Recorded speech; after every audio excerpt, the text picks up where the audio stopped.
En una inédita cita judicial, por primera vez en la historia de Estados Unidos, un expresidente acude a un tribunal federal para enfrentar cargos penales. Estamos hablando del expresidente Donald Trump, quien tuvo un martes 13 un poco atípico. Vamos a conversar sobre este tema con nuestro invitado esta mañana, Robert Valencia, analista político. Nos atiende en una comunicación digital vía Zoom desde Nueva York, en Estados Unidos, para analizar este tema. Señor Valencia, bienvenido a Globovisión. Buenos días, ¿cómo amanece? Buenos días, muchísimas gracias por la invitación. Gracias. ¿Cuáles serían las claves que rondan esta situación que está enfrentando el expresidente Trump?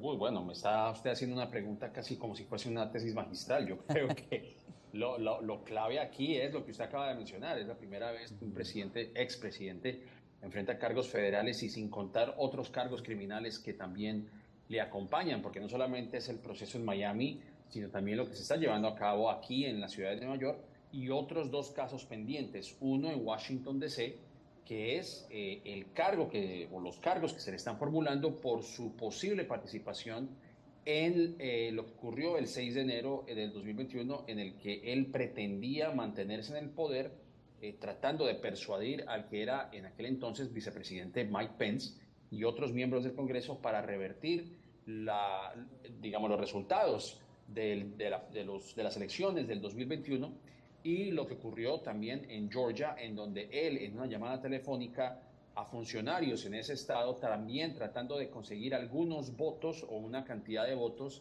que le hubiesen dado la ventaja sobre Joe Biden. Así que esto es apenas el comienzo, en mi opinión, de lo que será una larga batalla legal para Donald Trump.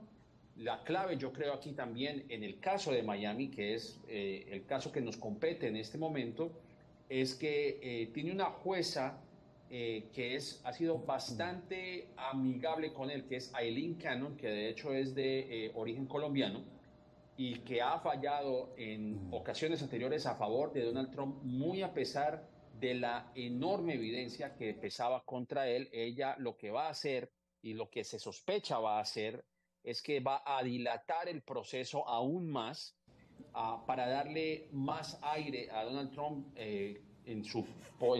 digamos, en su campaña política, en su campaña para ser presidente.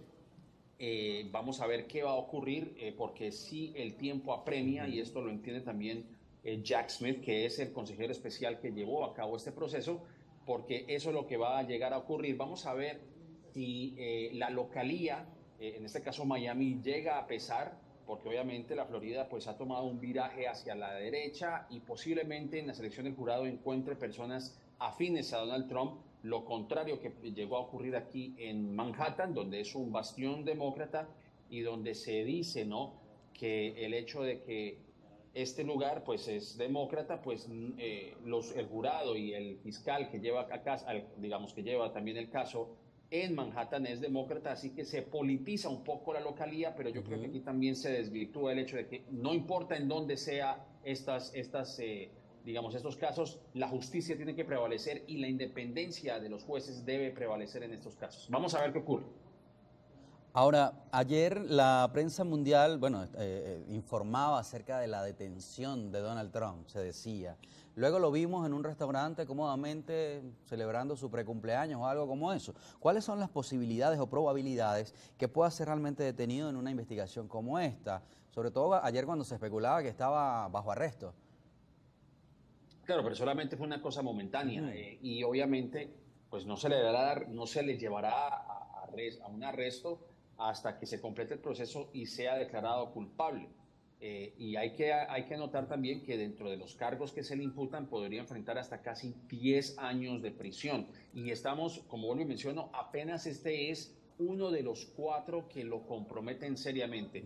Donald Trump por lo menos enfrenta 15 cargos, pero de esos 15, en mi opinión, cuatro son los que podrían verdaderamente inhabilitarlo políticamente. Bueno, inhabilitarlo políticamente no sería, yo creo, lo correcto. Se le hubiese inhabilitado o se le hubiera removido cualquier tipo de investidura si hubiese sido destituido en los dos impeachments que se le hizo cuando él era presidente. Ahora Lo el que sí caso, es que aquí... Sí, adelante, adelante. Quería preguntarle acerca de los cientos de documentos clasificados que fueron encontrados en su residencia. ¿Cuáles son los contenidos de estos documentos y cuáles son las implicaciones que esto pueda tener en esta investigación? Que también se ha hablado mucho de la desclasificación de estos documentos. Bueno, la mayoría de esos documentos contienen elementos clasificados, algunos de ellos con matices militares. Y creo que dentro de toda la evidencia que se recogió, la que básicamente lo compromete más es un audio en su cancha de golf o en su propiedad en Bedminster, cerca de aquí en Nueva York, de hecho en Nueva Jersey, en donde él estaba mostrando estos documentos digamos, a las personas que estaban alrededor de él, en donde él decía y lo confiesa a viva voz, dice, estos documentos no los puedo mostrar porque no han sido desclasificados. Pero esto es un secreto y lo vamos a mantener así como tal. Es decir, él en su conciencia sabía que esos documentos de corte militar no podían ser mostrados a nadie que no estuviese dentro de su círculo, digamos, de su círculo más cercano cuando era presidente, sino que lo estaba mostrando, no sé si era para lucirse, porque hay que también anotar que Donald Trump, pues obviamente tiene un ego bastante grande y él simplemente lo estaba haciendo como para demostrar su grandilocuencia de alguna manera y de su ego. Y eso creo que ha sido tal vez una de las piezas más condenatorias dentro de todo lo que se ha encontrado. Y no solamente eso, porque él pudiese haber evitado todo este proceso y él entregase todos los materiales que se le pidieron, los archivos nacionales le pidieron devolver todos los documentos. Él dijo, sí, los devolví todos, pero no, en realidad no era verdad. Mantuvo algunos de esos documentos clasificados y es precisamente lo que lo llevó a este estrado en donde le leyeron los cargos el día de ayer.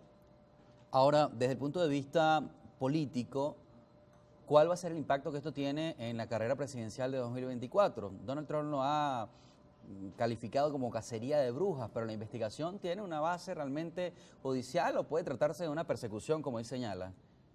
No, yo no estoy de acuerdo, eso no es ninguna persecución. A mí me parece que aquí lo que se está tratando de hacer es cumplir la ley porque nadie está por encima de ella. Yo creo que aquí no se le puede permitir a ningún ciudadano, pues obviamente él tiene todo el derecho de demostrar su inocencia, que eso también está dentro del amparo de la ley, pero simplemente yo estoy de acuerdo con las posiciones que se mantienen aquí en Estados Unidos en donde se dice que al presidente no se le puede juzgar porque eso le causaría un grave daño o abriría heridas en este país. Y yo creo que ese ha sido precisamente el problema, el hecho de no responsabilizar a una persona con un poder como el que él ostenta, es precisamente lo que ha llevado vamos a decirlo, estoy tratando de encontrar la palabra, como de ser persuasivo, de ser permisivo realmente con ese tipo de situaciones. Lo vemos con Richard Nixon, lo hemos visto con Bill Clinton. Nadie se hace responsable de la invasión de Irak, nadie se hace responsable